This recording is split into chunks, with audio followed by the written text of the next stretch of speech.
Baie welkom aan al ons kykers na nog 'n episode van Gesels bietjie les. My naam is Armin Kritzinger en elke week doen ons die volwasse Sabbatskool van die 7de dag Adventiste Kerk. Ons vra nie vir geld of vir donasies nie, maar jy kan hierdie program ondersteun deur asseblief vir ons op die duimknoppie, die like knoppie te druk. Deel asseblief met soveel Afrikaanse vriende en familie wat jy ken. Onthou, ons doel is om die ewige evangelie, Jesus, sy krag, sy liefde te deel met soveel Afrikaanse mense as moontlik. Baie dankie vir al julle ondersteuning daarso van Suid-Afrika af en van Afrikaanse mense reg oor die wêreld. Ons waardeer dit baie en al julle gebede en julle kommentaar en julle boodskappe en julle vrae wat julle instuur. Baie dankie. So voordat ons gaan begin met hierdie week se les, kom ons sluit ons oë vir 'n woord van gebed. Ons Vader wat in die hemel is, baie dankie dat ons weer tyd kan neem hierdie week om bietjie les te kan gesels. Ons vra vir die gawe van die Heilige Gees om nou saam met ons te wees, om ons te leer wat waar is, sodat ons meer soos Jesus kan wees. Ek bid en ek vra dit alles in Jesus se naam alleen. Amen. Vir ons kykers by die huis, onthou ons is in die 3de kwartaal van 2026 en ons is besig met 'n reeks van 13 lesse oor 1 en 2 Korintiërs. En ons is nog in 1 Korintiërs, ons is nog nie eens by 2 Korintiërs uitgekom nie, maar hierdie week kyk ons na les nommer 8. En die titel van hierdie week se les is Die krag van Jesus se opstanding. Nou hierdie boodskap van die opstanding is eintlik baie mooi, spesiaal vir my gesin, want my vrou se ouma wat haar groot gemaak het toe sy baie klein was, het so 2 weke terug die 7de Augustus gesterf. So die opstanding is altyd 'n baie mooi boodskap. Op die einde van die dag weet ons dat almal gaan opstaan, die mense wat lief was vir Jesus en die mense wat nie lief was vir Jesus nie, maar dis ons keuse of ons deel gaan wees van die eerste opstanding, ons deel gaan wees van die tweede opstanding. En dis my gebed vir al ons kykers van Gesels bietjie les, sodat ons deel sal wees van die eerste opstanding, of wat ons nog lewendig sal wees as Jesus kom op die wolke, sal dit nou nie wonderlik wees nie. Nou daarso op Sabbatmiddag ons geheue-teks, of tekste sal ek sê, kom uit 1 Korintiërs hoofstuk 15 vers 14 en 17. So julle sal sien hierdie week gaan ons meestal kyk daarso na 1 Korintiërs hoofstuk 15. Die verse sê daarso vir ons: maar as Christus nie opgewek is nie, sou dit beteken dat ons verkondiging geen substansie het nie en dat julle geloof ook plat val. En as Christus nie opgewek is nie, dan is julle geloof waardeloos en is julle nog vasgevang in julle sondes. So 'n bietjie later in hierdie week se les gaan ons bietjie meer na daardie paar verse kyk. Ons inleiding vir ons les daarso op Sabbatmiddag sê vir ons dat daar's party mense wat nie in die opstanding van die dooies glo nie. Nou dit was waar in Paulus se tyd gewees en ons weet natuurlik mos dis ook waar in ons tyd, veral vir mense wat glad nie eens in God of in die Bybel glo nie. Ons baie mense wat glo, jy weet, as ek nou maar sterf, as ek eendag doodgaan, dan is dit nou maar net die einde. Dis wat baie mense glo. Nou hoe fascinerend dat Paulus selfs in sy tyd met hierdie sienswyse te kampe gehad het. En dit is nogal snaaks om te dink dat selfs daar mense in Korinthe was, selfs mense in die kerk was wat nie in die opstanding geglo het nie. Nou ons kan bietjie wonder en bietjie bespiegel, het hulle geglo in die opstanding van Jesus, maar nie in die opstanding by die tweede koms van Jesus nie, of glad in geen opstanding nie. Dit was heel moontlik so 'n mengelmoes gewees van hierdie twee groepe mense gewees. Nou hoe kan mense Christene wees of gelowige mense wees en nie eers in die opstanding glo nie?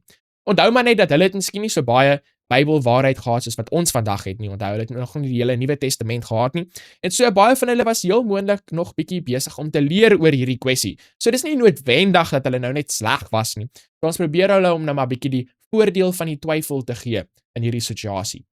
So neem per slot van rekening in ag dat die destydse mens meer vertroud met die verrykende uitwerking van die dood was. So die les sê vir ons, jy weet, die antieke mense, hulle kon gesien het hoe die mense gesterf het en hoe hulle liggame of hulle oorskot, soos vir die les hier sal sê, basies afgebreek het en daarna tot stof verdor het. En dis dinge wat ons nou nie altyd meer regtig vandag sien. Ek wil sê meeste van die tyd is dit dinge wat ons nou nie regtig self sien met ons oë nie. In die area van die wêreld waar ek bly, sien die mense dit eintlik nogal, jy weet, as iemand gesterf het, wanneer hulle die mense gaan brand en dan soos wat hulle dan die oorskot of die bene so uitkrap en die rituele wat hulle so met die bene het, bietjie anders as wat ons gewoond is daarso aan in Suid-Afrika. Nou, om die waarheid te sê, was die meeste mense langer dood as wat hulle geleef het. En kom ons wees eerlik, meeste mense wat dood is al langer dood as wat hulle geleef het. Ons weet dat dit is waar. So vir hulle was die opstanding net so onaanneemlik, of net so ongelooflik as ons dit basies kan sê, as wat dit vir die hedendaagse mense is. En derhalwe was die onaanneemlikheid van die opstanding waarskynlik ook een van die kwessies wat die apostel in hierdie gedeelte van sy skrywe probeer aanspreek het. En ek glo dis definitief waar, ons gaan dit mos nou duidelik sien in 1 Korintiërs hoofstuk 15. So duidelik oor die opstanding is boonop van kardinale belang vir ons geloof. En liewe kyker by die huis, hierdie tweede laaste paragraafie hierso op die Sabbatmiddagse deel van die les, som eintlik hierdie hele week se les verskriklik mooi op. Dit sê, As Jesus nie uit die dood opgestaan het nie, is hy nie wie hy gesê het hy is nie. Onthou, want Jesus self het sy vir disippels gesê dat hy gaan sterf en na 3 dae gaan hy uit op die dode opstaan. So as Jesus dan nie opgestaan het nie, dan het hy gejok en dan was daar nie skepende krag in sy woord gewees nie en hy sê dat werklik die skepper nie, so alles sou net in mekaar ingeval het soos wat die les hierso vir ons sê. Dan het Jesus se kruisdood ook niks vermag nie, met die gevolg dat ons sondeskuld nie betaal is nie. Wanhoop sou ons lot wees. Gelukkig het ons Heer en Heiland wel uit die graf verrys en daarna opgevaar hemel toe en sal terugkeer om na ons hemelse tuiste te neem. So liewe kyker by die huis, nou wil ek sommer van die begin af van die les in eenvoudige kleuterskool Afrikaans vir julle verduidelik wat hierdie nou regtig basies beteken.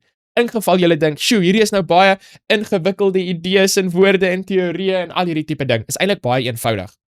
Wanneer dit gaan oor Jesus, praat ons oor sy lewe, ons praat oor sy dood en ook oor sy opstanding. Al 3 hierdie aspekte van Jesus se lewe is verskriklik belangrik. Hy het 'n perfekte lewe geleef deur staat te maak op die krag in God se woord. Hy het gesterf vir ons sondes en dan het hy weer opgestaan om hemel toe te gaan om die priesterswerk te gaan voltooi in die hemelse heiligdom. En as Jesus nie opgestaan het nie, as hierdie derde deel nie waar was nie, dan het ons nie 'n priester in die hemelse heiligdom om versoening te doen vir ons sonde nie. Ons het nie 'n priester om ons te help sodat ons oorwinning oor ons sonde vandag kan kry nie. So dit is regtig die belangrike ding wat ons gaan sien hierso in 1 Korintiërs hoofstuk 15. As Paulus vir ons sê, dan is ons nog steeds in ons sonde en ons geen hoop vir ons nie. Hoekom? Want dan het ons nie 'n priester in die hemelse heiligdom nie. En dis ietsie wat regtig spesiaal is veral vir ons as Sewenige Adventiste wat glo in hierdie spesiale boodskap van Jesus se werk in die hemelse heiligdom. So hierdie week val die soeklig op 1 Korintiërs hoofstuk 15 en die se leer oor die opstanding van Christus. En ons sal sien, nie net die opstanding van Christus nie, maar selfs die opstanding as geheel.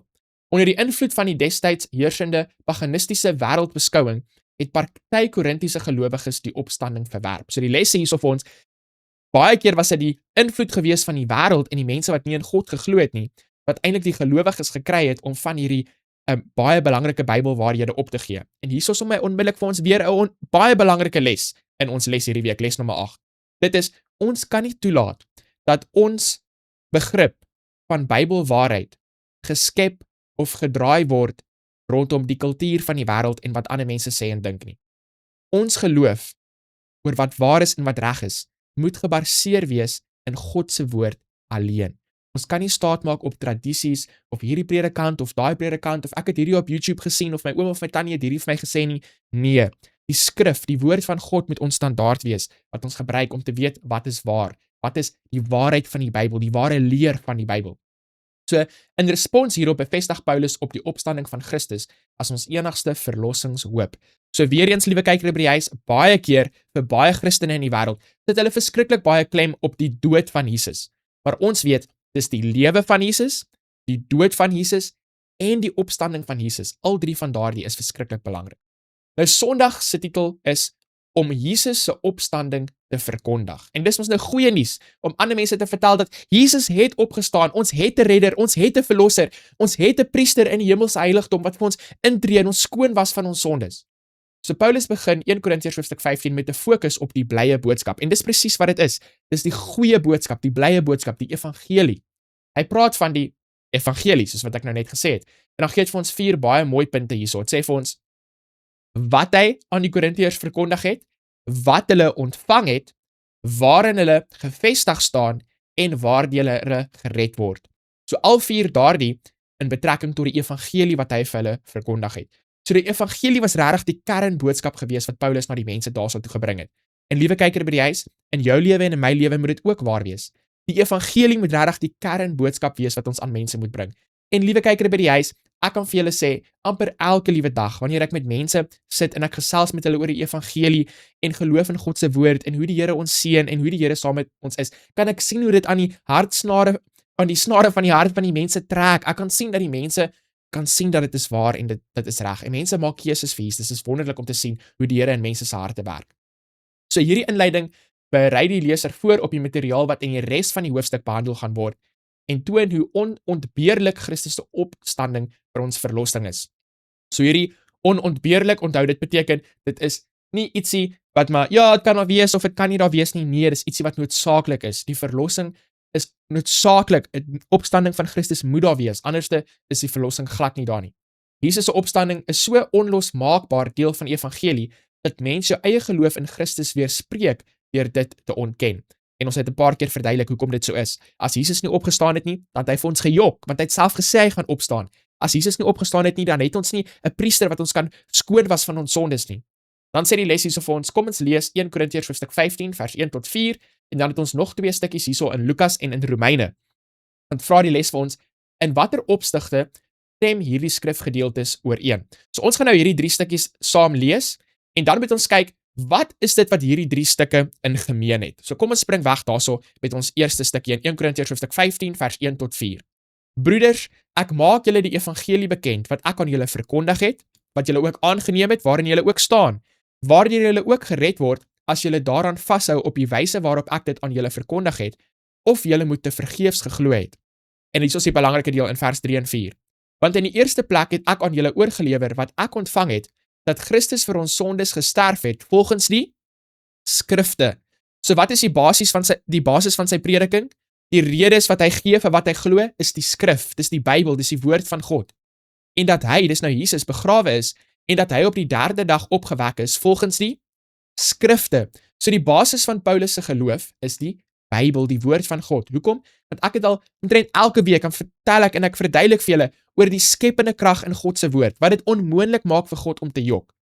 Alles wat God vir ons sê, kan ons 100% seker wees dat dit is waar en dit gaan waar wees, want daar skepende krag in sy woorde om dit waar te maak. Hy kan nie vir ons jok nie. Nou, hoe vergelyk dit met wat ons nou gaan lees in Lukas en in Romeine?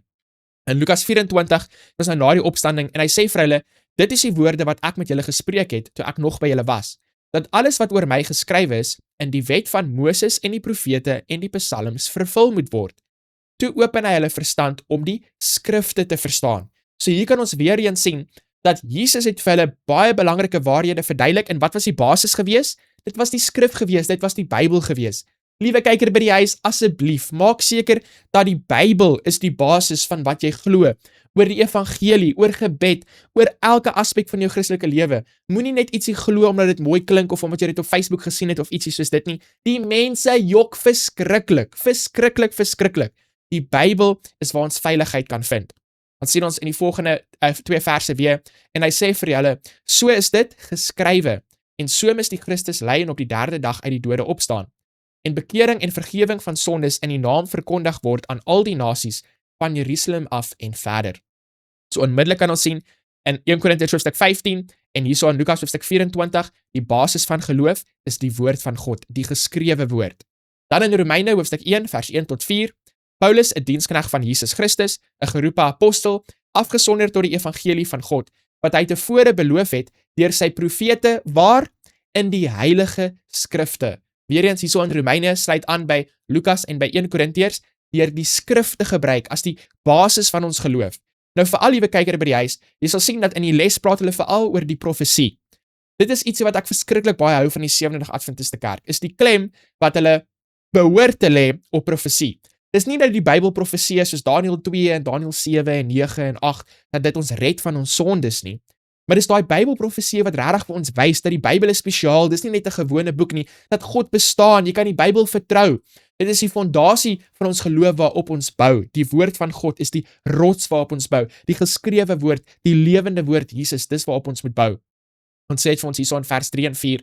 Aangaande sy seun wat gebore is na die vlees uit die geslag van Dawid en na die gees van heiligheid met krag verklaar is as die seun van God deur die opstanding uit die dode, Jesus Christus, ons Here. So in al 3 hierdie geskrifte, as ons nou moet terugspring na ons vraag hierso op Sondag, al 3 hierdie skrifgedeeltes stem ooreen in terme van dat die skrif, die Bybel, is die basis van ons geloof. En dan sal julle sien hierso Sondagmiddag, dit praat hierso oor weer die Ou Testament en die profesieë en hoe dit die basis moet wees van ons geloof, soos wat ons genoem het. Dan vra dit vir ons om te kyk na 1 Korintiërs hoofstuk 15 vers 2 en ook vers 11. Waarin plaas hierdie verse die begrippe geloof en verkondiging naas mekaar? Wat is die verband tussen twee? So eenvoudige kleuterskool Afrikaans, wat is die verband tussen geloof en die verkondiging, volgens hierdie vers wat ons nou gaan lees? Liewe kyker by die huis, nou soos wat ek hierdie woorde lees en dink oor hierdie les, ek sal sê Sondag dink ek is my gunsteling deel van hierdie week se les. So hierso sê dit vir ons, waardeur julle ook gered word, as julle daaraan vashou, op die wyse waarop ek dit aan julle verkondig het, of julle moet te vergeefs geglo het, of dit nou ek of hulle is, so preek ons, en so het julle geglo. So wat is die verband tussen verkondiging, of die preek, en die geloof, om te glo? Is eintlik baie, baie eenvoudig. Die belangrike vraag wat ons vir onsself moet vra is, wanneer mense preek, wat is hulle veronderstel om oor te preek? Dit is veronderstel om die woord van God te wees. En onthou, geloof kom deur om te luister na God se woord. Geloof is 'n verhouding met God se woord. So dit is die verband tussen hierdie twee. Jy verkondig God se woord, en dan kan mense geloof hê in God se woord. Maar weet julle wat is die hartseer deel? En dit maak my skaam om dit te sê. In baie Christen kerke, selfs partykeer in ons eie kerk, is dit nie meer eintlik die woord van God wat gepreek word nie. Dit is hierdie storie, dis waar ek heen gegaan het vir my vakansie, en daai storie, en hierdie grappie, en dit word soos 'n sirkus, in plaas daarvan om te fokus op die Here se woord wat krag het. Want onthou, ons as mense se woorde het geen krag nie. Ons woorde gaan nie mense verander nie. Dis die Here se woord wat die skepende krag het om mense te verander. So ek wil julle aanmoedig, as julle 'n geleentheid kry om met ander mense te deel, of met ander mense te gesels, fokus bietjie minder op julle eie persoonlike stories en vakansies en al hierdie dinge waar ons so lief is om oor te gesels en grappies te maak en al hierdie tipe dinge. En kom ons fokus op die woord van God. Want Jesus werk deur die woord. Hy praat met mense se harte. Hy raak mense se harte aan, sodat mense regtig wedergebore kan word. En dis miskien nou nie 'n gewilde ding wat ek sê nie, maar julle weet mos dis waar. Ons gaan kerk toe want ons wil eenvoudige Bybelwaarheid hoor. En is lekker, ons lag lekker vir al die stories en die grappies en al hierdie tipe dinge. Maar as jy uitstap, het jy ietsie meer oor Jesus geleer? Is daar ietsie wat jy voel, daar's ietsie wat jy nou in jou lewe kan verander om meer soos Jesus te word? Of was dit nou maar net 'n sirkus gewees? Was dit nou maar net 'n performance gewees wat ons daarvoor was? Wat Paulus eintlik hier sê is, gaan vra daardie mense en hoor self wat hulle gesien het. Dis nou mense wat hulle getuienis gedeel het oor die dinge wat hulle gesien het. Hoe die Here hulle verander het selfs. Smaak en sien dat die Here goed is. Daardie mense was ooggetuies gewees en hulle was presies wat Jesus gesê het hulle sou wees, te weet 'n getuies van hierdie dinge. So spesifiek getuies van die opstanding van Jesus. Die Bybel sê vir ons dat daar was honderde mense gewees wat die opstanding van Jesus gesien het. En dis rede hoekom die Christen geloof ook so vinnig versprei het, want daar's mense wat dit regtig geglo het, want hulle het dit gesien. Hulle het dit nie net uit hulle duim uit gesuig nie. So watter redes het ons om in Christus se opstanding te glo? Wat meer is, watter ander dinge het sy gewyd of sekulêr glo ons al het ons dit nog nie gesien nie? Kom ons antwoord gou daardie vraag. Ek het nog nooit die hemel se heiligdom gesien nie. Er is ietsie wat ek glo, al het ek dit nog nie gesien nie. Al die dinge in die hemel. Selfs 'n engel, ek het nog nooit 'n engel gesien nie. Maar ek glo dit is waar, ek glo dat bestaan. Selfs God homself het ek nog nie met my eie oë gesien nie. Ek glo hy is waar, ek glo hy bestaan. Ek glo daar's genoeg bewyse vir my. Maar ek wil veral fokus hierso op hierdie eerste vraag. Watter redes het ons om in Christus se opstanding te glo? Want ons was mos nou nie deel van hierdie mense gewees wat 2000 jaar terug daar was om te sien hoe Jesus uit die dood uit opgestaan het en dat die graf leeg was en al hierdie wonderlike dinge nie. Nou liewe kyker by die huis, baie keer dan dink ons, "Sjoe, jy weet, daai mense het sulke goeie voordeel gehad bo ons as ons nou net met ons eie oë kon gesien het hoe Jesus opgestaan het." So kom ek vertel vir julle hoe ek weet dat Jesus waar is. Dat hy opgestaan het. Ek weet dat Jesus lewe. En ek is 100% dat Jesus opgestaan het. Hoekom? Want ek kan sien hoe die Here werk in my lewe. Ek kan sien hoe as ek my hele hart in sy hande sit, as ek 'n totale oorgawe maak van my lewe aan Jesus, kan ek sien hoe Jesus beheer neem in my lewe en hoe hy my lewe verander op maniere wat ek nooit ooit op my eie sou kon doen nie. En omdat ek daardie ondervinding met Jesus het, omdat ek kan sien hoe Jesus se krag in my werk, hoe sy lewe in my werk, dan weet ek mos natuurlik dat hy is waar, dat hy het opgestaan. Ek is nie 'n dwaas of 'n dom persoon om te sê hy het nie opgestaan nie, maar dan moet ek aan een of ander rede gaan soek en dink oor, wat is hierdie krag wat dan in my werk, in my meer soos Jesus maak? Dis Jesus self natuurlik, wat in my werk en deur my werk, om my meer soos hom te maak. So ek weet, ek is 100% seker dat Jesus het opgestaan. Daar's nie 'n klein greintjie, saaitjie, sandkorreltjie twyfel wat ek in my hart of in my brein het dat Jesus opgestaan het nie. Ek weet dit is waar, want ek het gesmaak en gesien wat hy in my lewe doen. En dis 'n ondervinding wat elkeen van ons kan hê, sodat ek kan nie ooreed wees vir jou dat Jesus opgestaan het nie, en jy kan nie ooreed wees vir my dat Jesus opgestaan het nie. Elkeen van ons moet ooreed wees vir onsself. En hoe gaan dit gebeur? Deur om Jesus aan te neem in jou lewe, sodat hy in jou lewe kan werk. Want dis nie net wat Jesus 2000 jaar terug vir jou gedoen het nie, maar dit gaan oor wat Jesus vandag nog vir jou doen. Vandag is hy besig om jou skoon te maak, om jou 'n nuwe mens te maak. ek raak sommer opgewonde, want dit is net so mooi evangelie, goeie boodskap vir ons. Dan daarso het ons maandag se titel, en ek weet nie lekker om my woord uit te spreek nie, maar ek weet waarom wat dit beteken, so ek gaan sommer daai woord vervang. Ek sal sê, die opgestaande Christus, ons enigste hoop. So ek weet nie of is dit verreëse of ietsie soos dit, ek is seker oor die Afrikaans, daarso nie, julle kan my miskien reg help, maar dit beteken basies, Jesus wat opgestaan het, ons enigste hoop, en dis 100% waar.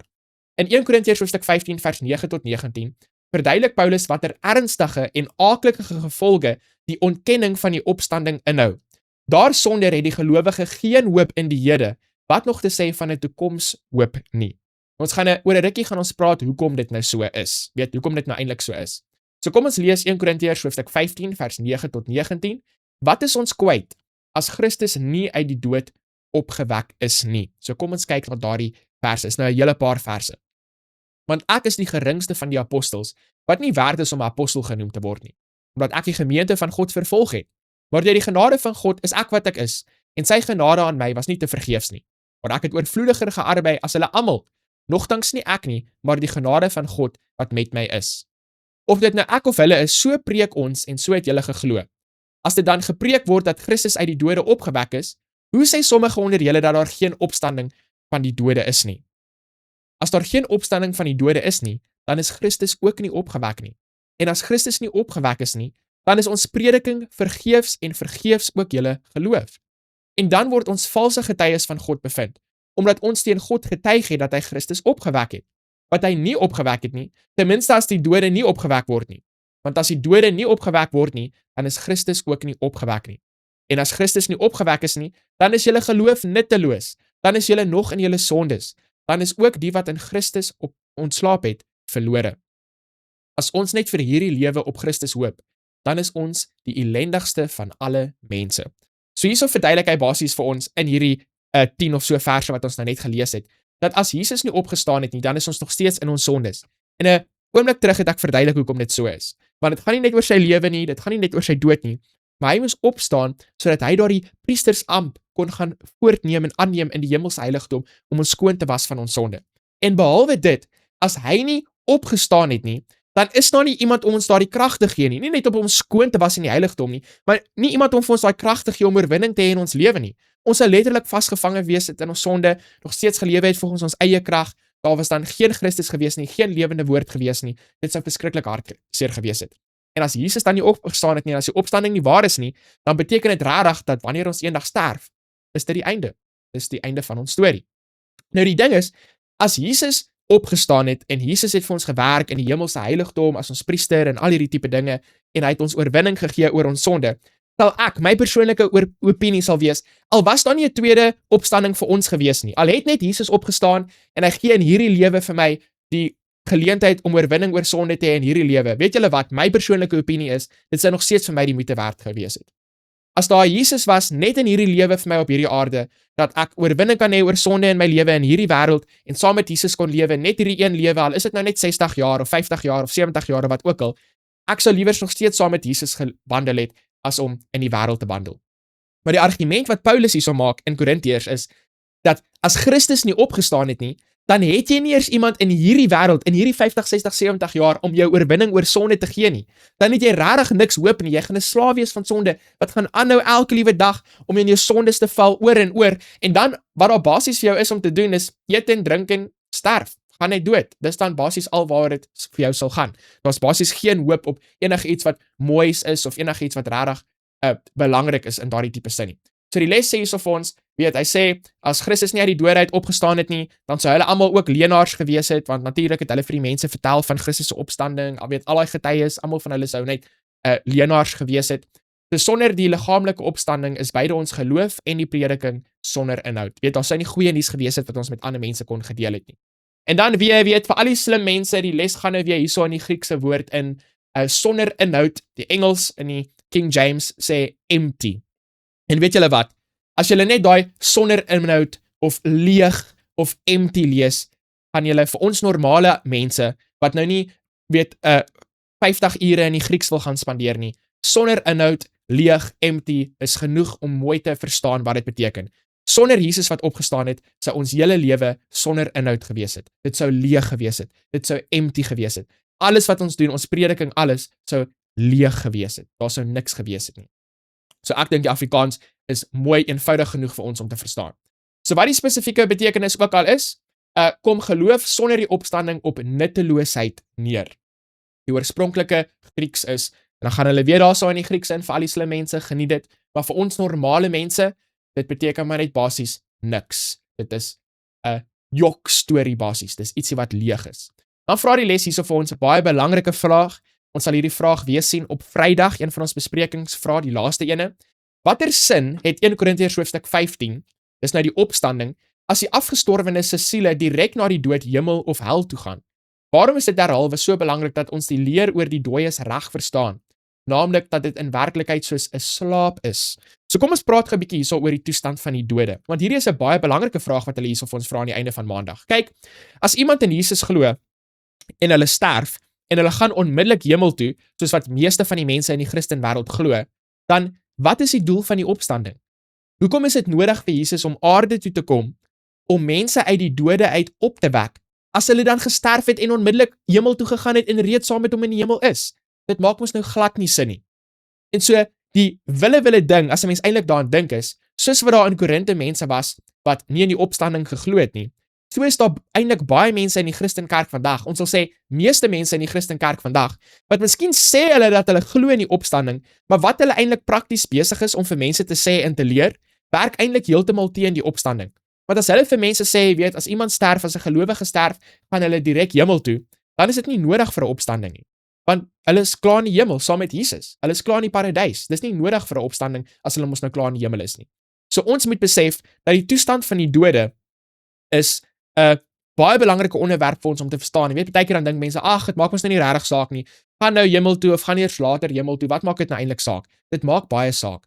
Want as jy dink dat jou geliefdes gaan direk hemel toe, dan maak dit die deur oop vir Satan, om sy maatjies na jou huis toe te stuur, in die middel van die nag, en daar so in jou kamer hulle aan jouself te openbaar as van jou geliefdes, en vir jou te sê dat hulle kom met 'n spesiale boodskap vir jou, van Jesus uit die hemel uit, en al hierdie tipe dinge. En weet julle wat is hartseer? Ons lewe in 'n wêreld, waar mense nie lewe volgens geloof in God se woord nie, maar hulle lewe volgens hulle ondervindings en die dinge wat hulle sien.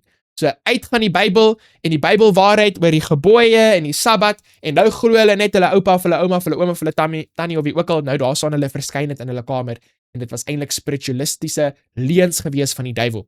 So in die groot stryd sê Ellen White vir ons baie duidelik, dat spiritualisme is een van die hoofdinge wat Satan gebruik aan die eindtyd om mense te vang.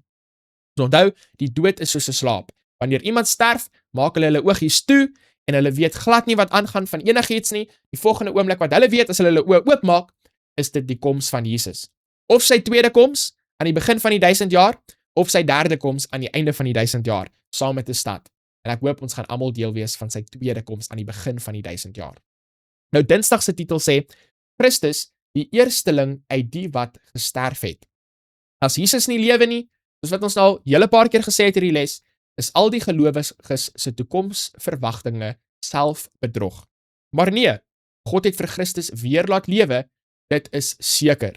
Sy opstanding het gebeur, dit is 'n geskiedkundige feit, as gevolg van al die getuies, en hoe ons sy krag self in ons lewe kan ervaar, weet ons dat dit is waar.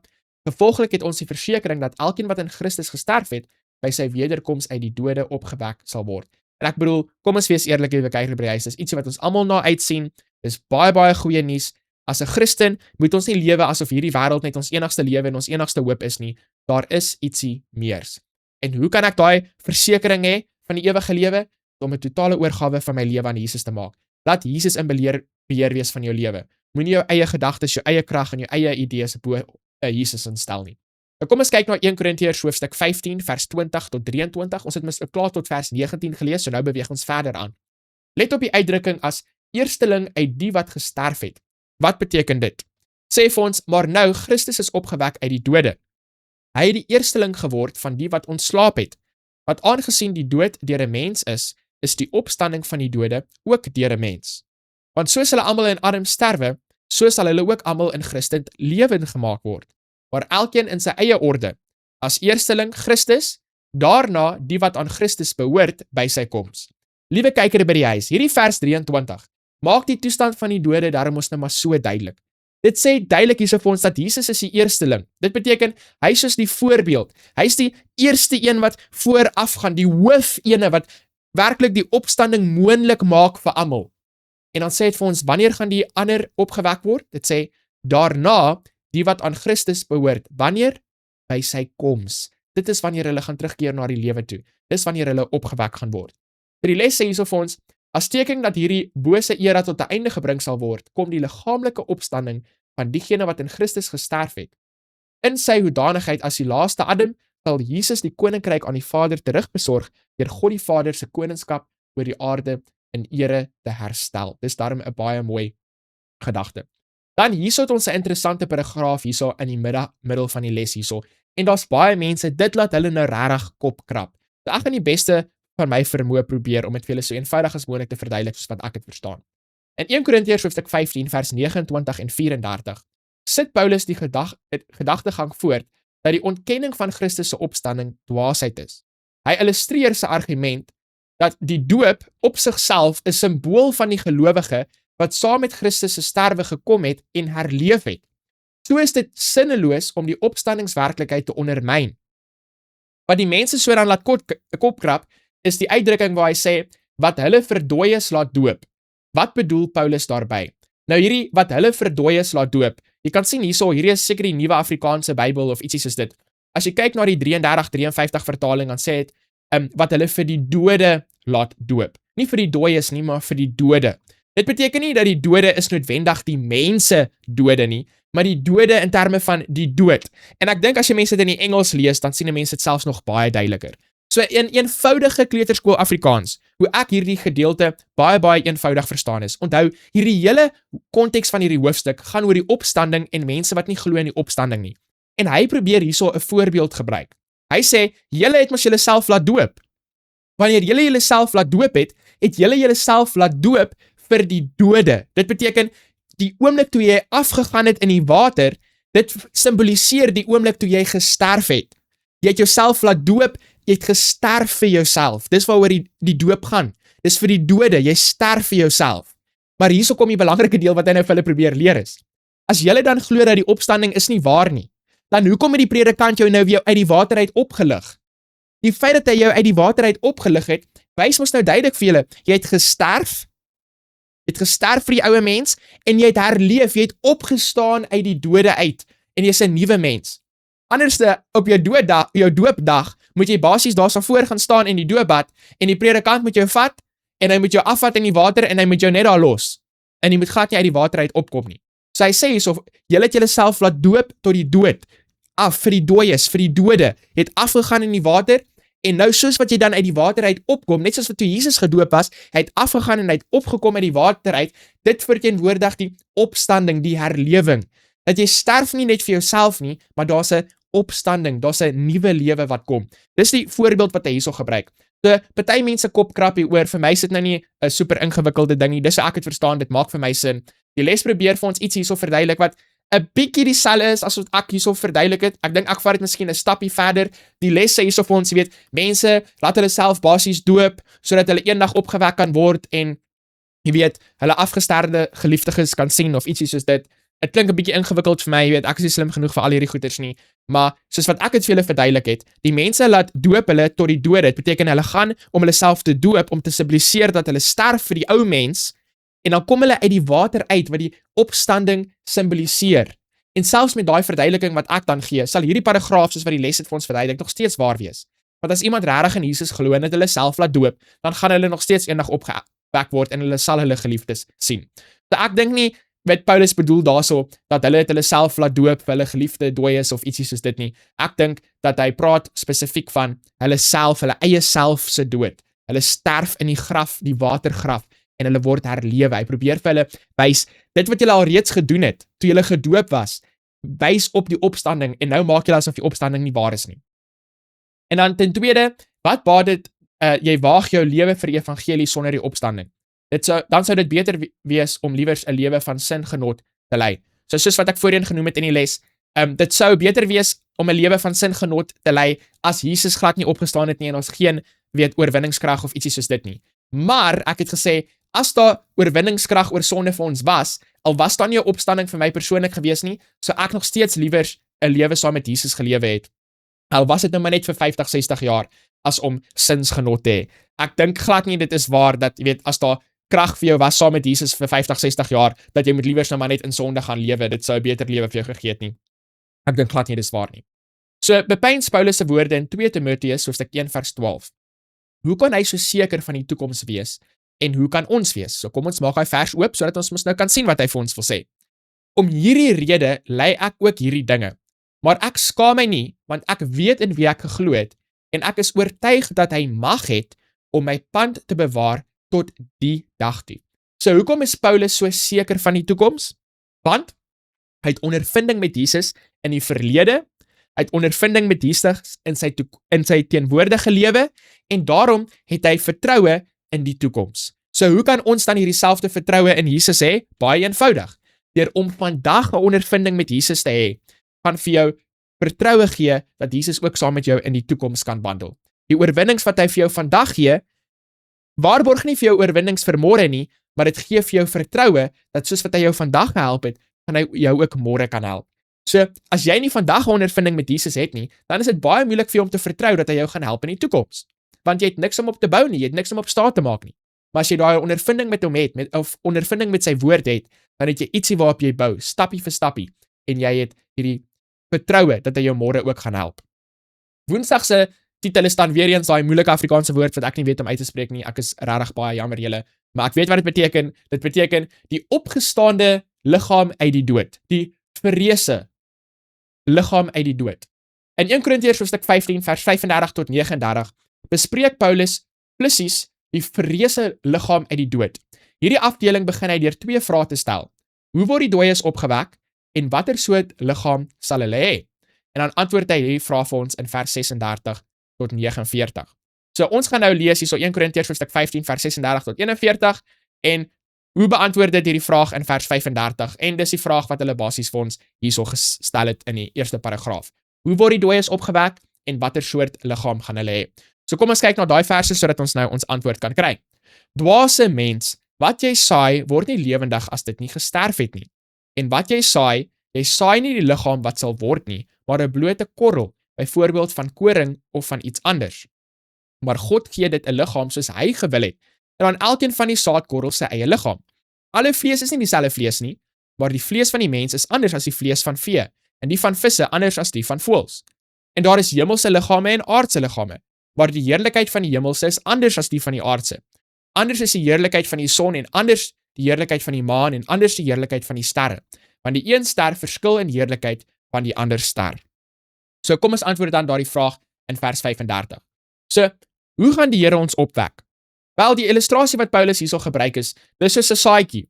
Jy vat die saadjie en jy sit hom in die grond en dit is amper asof die saadjie sterf daarso in die grond, maar dis hoe hy ontkiem en dis hoe hy dan 'n mooi blommetjie word.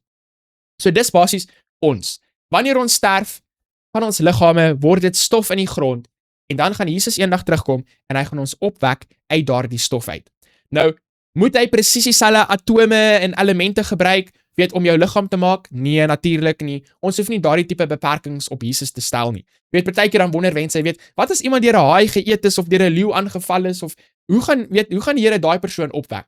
Onthou, die Here hoef nie presies dieselfde atome of elemente te gebruik om daardie persoon se liggaam te skep nie. Die Here het Adam uit die stof van die aarde uitgemaak en hy kan enige atome elemente kan hy gebruik om weer vir ons 'n liggaam te skape. En die belangrike ding is hy kan dit doen deur sy woord, die skepende krag in sy woord. En dan die tweede vraag wat dit dan vir ons, daar's 'n vraag in vers 35 wat nou belangrik is vir ons deel van die les is, watter soort liggaam gaan ons dan hê? En Paulus verduidelik vir ons, daar's 'n aardse liggaam en daar's 'n hemelse liggaam. En ons kan duidelik sien uit die boek van Korintiërs en uit die geskrifte van Paulus uit, dat die tipe liggaam wat ons gaan kry is 'n verheerlikte liggaam. Nou dit is mos nou goeie nuus. Woensdag se lesie moet goeie nuus wees, veral vir ons kykers wat bietjie, hoe sal ons sê, gevorderd is in die jare. Ons praat hierso van 'n verheerlike liggaam, sonder enige pyne en kwale of gebreke of al hierdie tipe dinge. En kom aan, ons weet, dit is goeie nuus, dis wonderlike nuus, dis iets waarna ons uitsien. 'n Lewe sonder siekte, 'n lewe sonder dood, pyne en skete en al hierdie tipe dinge, dit is regtig waar goeie nuus. So die les verduidelik dan basies vir ons hierso hierdie analogie wat Paulus hierso verduidelik het en dis basies maar soos wat ek nou net vir julle verduidelik het oor hoe die liggaam opgewek gaan word en die verheerlikte liggaam wat ons gaan hê.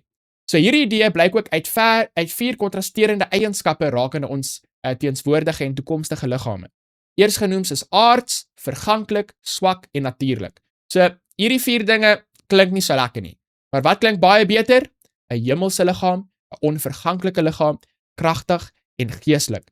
Nou met geestelik bedoel party mense hulle dink, hierso praat hy van soos 'n spook, jy weet wat gaan rond dryf of ietsie soos dit. En nee, geestelik beteken net hierso ietsie wat nie jy weet die sondige natuur van die mens is nie.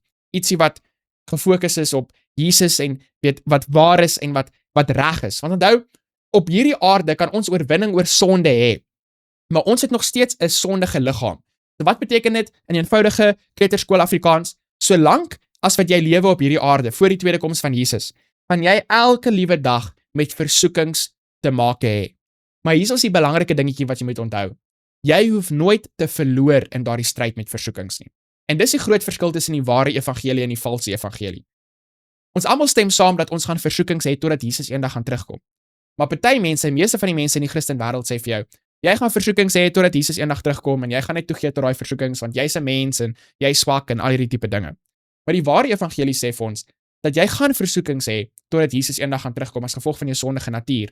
Maar Jesus het vir ons alles beskikbaar gestel sodat ons net soos Jesus oorwinning kan hê oor daardie versoekings. Sodat ons hoef nie te verloor in die stryd teen sonde en die duiwel nie. Ons maak staat op Jesus, op sy woord en op sy krag en hy gee vir ons die oorwinning elke liewe dag. En dan wanneer Jesus kom en hy gee vir ons daardie geestelike liggaam wat Paulus hierso van praat, dan is ons nie net verlos van weer die pyne en die skete en al hierdie tipe dinge nie, maar weet julle wat? Dan is ons ook verlos van versoeking. En dit is soos wow. Dit is soos een van die grootste geskenke wat ons as mense gaan kry. 'n Liggaam waar ons nie versoekings gaan hê nie. Dit is absoluut wonderlik. So ons het dus die sekerheid dat ons liggaam eendag getransformeer en volmaak gaan word. Hoe help dit ons om ten spyte van ons bestaande liggaamsgebreke uit moed te hou? Wel, ons kan moed hou, want al het ons nou al hierdie pyne en skete en al hierdie tipe dinge, weet ons dat dis tydelik, dis nie vir ewig so nie, daar's ietsie baie beter wat die Here vir ons beloof. En selfs met al hierdie pyne en skete en al hierdie dinge wat ons nou het ons mos daai belofte ook in die boek van Korintiërs, waar hy mos vir ons sê dat die Here sal nie toelaat dat ietsie op ons paadjie kom sonder om vir ons ook 'n uitweg te gee nie, of ons die krag te gee sodat ons dit kan dra nie. Wat ook al jou pyn of jou skeet of jou probleem wat ook al mag wees, die Here kan vir jou die krag gee sodat jy dit kan dra, dat jy kan deurdra in daardie moeilike tye. Donderdag is die titel Die uiteindelike oorwinning oor die dood. En vir die van julle wat nou al baie begrafnisse bygewoon het in julle lewe, julle het seker nou al baie hierdie paar verse gehoor. 1 Korintiërs hoofstuk 15 vers 54 tot 57. Dit is gewoonlik die verse wat die predikante lees daarso as dit 'n teraardstelling. Ek dink dis mos wat hulle dit noem in Afrikaans. Help my asseblief as ek verkeerd is. 'n Teraarde of 'n teraardstelling of ietsie wanneer hulle mos nou na die graf toe gaan of wat ook al. So wat sê hierdie skrifgedeelte vir ons oor die uiteindelike oorwinning oor die dood? So kom ons lees daardie verse. Dit sê vir ons: en wanneer hierdie verganklike met onverganklike beklee is en hierdie sterflike met onsterflikheid beklee is, dan sal vervul word die woord wat geskrywe is: die dood is verslind en die oorwinning. Dood, waar is jou angel? Doderyk, waar is jou oorwinning? Die angel van die dood is die sonde en die krag van die sonde is die wet. Maar God sy dank wat ons die oorwinning gee deur ons Here Jesus Christus. So hoe kry ons die oorwinning? Deur Jesus Christus. Nou op hierdie aarde kan ons oorwinning hê oor sonde, maar op daardie dag gaan ons oorwinning hê selfs oor die dood. Hoe? Deur 'n onsterflike, verheerlike liggaam te hê. En as ek net hieroor praat en nie aan dink, dan maak dit my regtig net opgewonde. Nie opgewonde om te sterf of ietsie soos dit nie, maar opgewonde om te dink aan al hierdie mooi beloftes wat die Here vir ons gee en hoe my keuse om die Here te volg is regtig net die moeite werd. Daar's niks wat die wêreld jou kan bied nie, liewe kyker by die huis, wat eers naby kan kom aan wat die Here jou gee nie. Daar's geen dokter in die wêreld wat vir jou 'n liggaam kan gee wat vir ewig gaan hou sonder pyn en skete en sonder versoekings nie. Is hierdie nie goeie nuus nie? Dit is fantastiese nuus. So Paulus lei die laaste skrifgedeelte in 1 Korintiërs 15 met 'n interessante stelling dat die vlees en die bloed die koninkryk van God nie kan beerwe nie. So hierdie vlees en die bloed, as ons daarna kyk, veral in die Engels, ek hou hoe die Engels dit verduidelik. Dit beteken basies net ons sondige menslike natuur gaan nie die koninkryk van God beerwe nie. Ons gaan 'n verheerlike liggaam kry en dit is wat die koninkryk van God gaan beerwe. So vele van ons betreur die vlietende aard van alles, hoe dat die tyd verbyvlieg. Dit is hoe vinnig die wederkoms van Jesus vir ons sal voel. Dalk is die eerste gedagte wat op daardie blye oggend by ons opkom, "Sjoe, liewe Heer, u koms was werklik op hande." Hoe help hierdie idee ons om vrede te maak met die feit dat Jesus nog nie teruggekom het nie, met antwoorde dat hy steeds wegbly soos party dit stel? Wel onthou, liewe kyker by die huis, is belangrik vir ons om te besef dat ons is nie eintlik besig om te wag vir Jesus nie. Hy is eintlik besig om te wag vir ons om 'n totale oorgawe te maak van ons lewe aan hom, sodat hy regtig nou in ons lewens kan werk. Hy's reg, hy wag, hy wil werk, maar hy wag vir ons om haar toestemming te gee. Hy staan by die hart se deur, hy's besig om te klop, hy wag vir ons om oop te maak. Maar in 'n sekere sin wag ons mos nou maar vir die tweede koms, soos wat mense maar gewoonlik praat. Maar op die einde van die dag gaan jy maar net 50 of 60 of 70 of 80 jaar wag. As jy gesond is, miskien 90 of 100. Dis die langste wat enige persoon regtig gaan wag vir Jesus se tweede koms. So lewe nou maar net hierdie paar jaar wat jy op hierdie aarde gehad het vir die Here, en dan sal jy al hierdie mooi dinge wat vir jou wag. Jy moet dit nie weggooi nie. Moenie 'n dwaase besluit neem nie. So die tweede koms van Jesus vir almal van ons is regtig, in terme van tydstip is dit 50, 60, 70 jaar, en dan in terme van wanneer ons gesterf het, is dit soos 'n vinnige oogwink. Dan volgende ding wat ons gaan weet is die tweede koms van Jesus. So Vrydag se studie gee vir ons 'n paar mooi gedagtes van die gees van profesie. God's people delivered in die groot stryd. Julle kan dit in Afrikaans gaan lees. Dis 'n verskriklike mooi hoofstuk in groot stryd, naby aan die einde. Lees baie maklik. So doen julle self 'n guns en gaan lees dit asseblief. Dan het ons hierso 'n stukkie uit Koning van die Eeue. Dit sê vir ons: die goddelikheid van Christus is die gelowiges se versekering op die ewige lewe. Jesus sê: ek is die opstanding en die lewe. Wie in my glo sal leef, al het hy ook gesterf. En elkeen wat leef en in my glo, sal tot in ewigheid nooit sterf nie. Glo jy dit? Hier kyk Jesus vooruit na sy wederkoms. Op daardie dag sal die regverdige dooies lewendig uit die graf gebring en onverganglik gemaak word. Die regverdiges, wat in tye van daardie gebeurtenis lewendig is, sal hemel toe gaan sonder om ooit die dood te smaak. Die wonderwerk wat Christus op die punt gestaan het om te doen, naamlik om Lazarus uit die dood te wek, sou 'n demonstrasie wees om te toon hoe dat al die regverdige dooies eendag uit die dood gewek sal word. Baie, baie mooi hoofstuk. Daai storie van Lazarus en daardie vers waar Jesus sê: wie ook al in my glo, sal leef, al het hy ooit gesterf. Ek bedoel, dit moes seker soos een van die top 5 mooiste dinge wees wat ek nog ooit gelees het wat Jesus gesê het. Die aarde skud hewig en die seun van die mens roep hardop na die dooie heiliges uit om hulle uit die dood te wek. Hulle reageer op sy stem. Met hemelse onverganklikheid kom hulle vanuit die grafte te voorskyn. Die dood is vernietig. Die oorwinning is behaal. Dood, waar is jou oorwinning? Dood, waar is jou angel? Sê hulle. Roep die lewendige heiliges en die wat voorheen dood was tesame uit. Hulle hef 'n oorwinningskreet aan wat alom weer klink. Dieselfde liggame wat met die letsel van siekte en die dood begrawe is, omspring lewendig en onsterflik uit die graf te voorskyn. Die lewendige heiliges word oombliklik, ja in 'n oogwink verander. Staan met die verreëse heiliges word hulle opgeneem om hul Heer en Heiland in die lig te ontmoet. Wat 'n hemelse hereniging. Vriende wat die dood geskei is, word herenig om nooit ooit weer geskei te word nie. Nooit ooit weer geskei te word nie.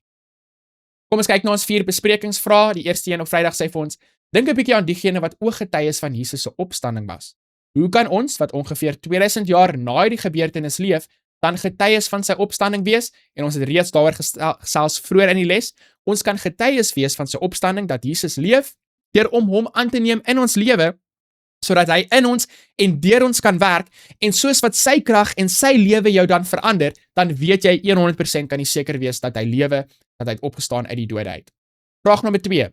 Jesus se opstanding is 'n integrale deel van die evangelie. Sonder sy opstanding sou die verkondiging van Christus se dood geen nut hê nie. Sy dood op sigself sou ook geen nut hê nie. Hoe so?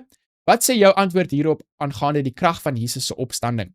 So ons het vroeër in die les reeds hieroor gesels.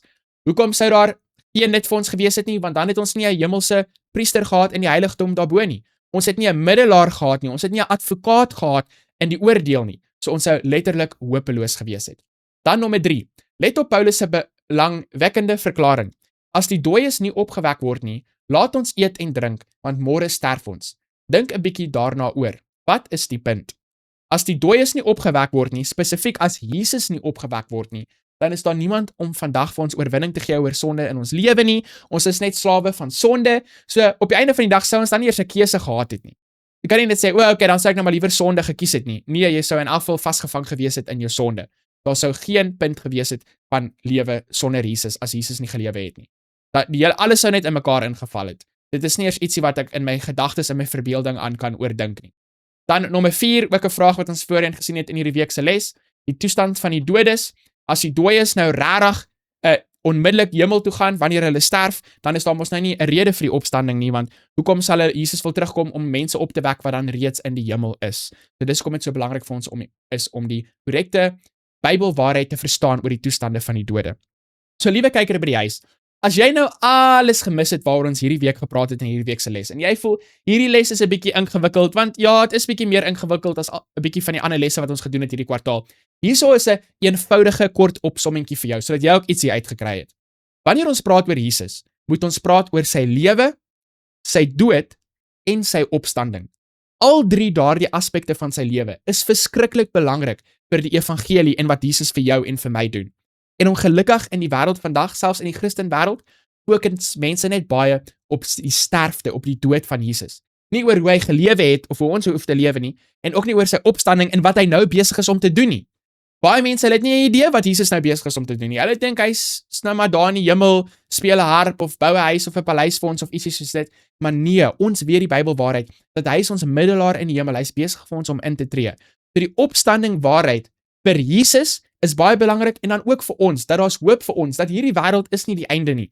Daar's ietsie baie beter, ietsie baie mooi wat die Here voorberei vir jou en vir my. Maar op die einde van die dag roep die Here nie net vir jou en vir my om te sterwe vir hom nie, maar eerstens nou vandag roep die Here vir jou en vir my om te lewe vir hom op hierdie aarde, sodat ons getuies kan wees van Jesus en ander mense ook kan help om hulle gereed te maak vir daardie wonderlike dag wanneer Jesus kan kom, sodat ons saam met hom in sy koninkryk kan wees. So kom ons verloor alle vertroue in onsself en het volkome vertroue in Jesus se woord. Kom ons sluit ons oor vir 'n woord van gebed. Ons Vader, baie dankie vir Bybelwaarheid. Bybelwaarheid wat die basis kan wees van wat ons glo. Dankie dat ons kan verstaan en kan weet dat die opstanding is waar, dat Jesus opgestaan het omdat Jesus in ons lewens werk en ons oorwinning gee oor ons sonde vandag. Het ons persoonlike ondervinding, ons is persoonlike getuies van die opstanding van Jesus. Ek bid vir elke liewe kyker by die huis. U weet daar's mense wat sukkel met werk, met hulle gesondheid, met familieprobleme, probleme by die kerk, by die skool, wat ook al dit mag wees. Asseblief, liewe Heer, tree in 'n spesiale manier en doen wat ook al nodig is sodat ons oë gefestig sal wees op U. Dit is die belangrikste prioriteit in ons lewe. Baie dankie vir U liefde en vir U genade. Ek bid dit in Jesus se naam alleen. Amen. Liewe kykers, baie dankie dat julle aangesluit het vir les nommer 8. En ek het 'n baie mooi verrassing wat ek vir julle gelos het tot aan die einde van les nommer 8, hierso wat ek met julle wil deel. Ek is baie opgewonde om met julle goeie nuus te deel dat hierdie jaar Desember is ek terug in Suid-Afrika vir so 'n kort rukkie. Nie permanent nie, net vir so 'n kort rukkie. En weet julle wat is die goeie nuus? My vrou en al 4 my kinders gaan saam Suid-Afrika toe. So my kinders en my vrou was natuurlik al in Suid-Afrika gewees, maar nou is hulle al 'n bietjie ouer en bietjie groter en hulle almal is baie opgewonde daaroor. En dit sal ook baie lekker wees om van julle te ontmoet as ons in Desember daarso in Suid-Afrika is. So laat ons maar asseblief netjie weet as julle graag ons ook wil sien en ons sal baie graag 'n draai by party van julle wil maak, net om bietjie met julle te gesels oor Jesus en oor wat hy doen in ons lewens en bietjie saam te bid en bietjie mekaar aan te moedig. So ek is baie opgewonde om hierdie nuus met julle te deel dat in Desember is ek en my vrou en al 4 my kinders vir so rukkie daarso in Suid-Afrika. Baie dankie vir die Here vir daai geleentheid en baie opgewonde daaroor. So onthou asseblief om hierdie les te deel met soveel Afrikaanse mense as wat julle kan. Onthou, ons wil Jesus groot maak, ons wil die evangelie groot maak, die waarheid oor die opstanding. En dan sien ons julle weer volgende week vir les nommer 9, dan gesels ons bietjie les.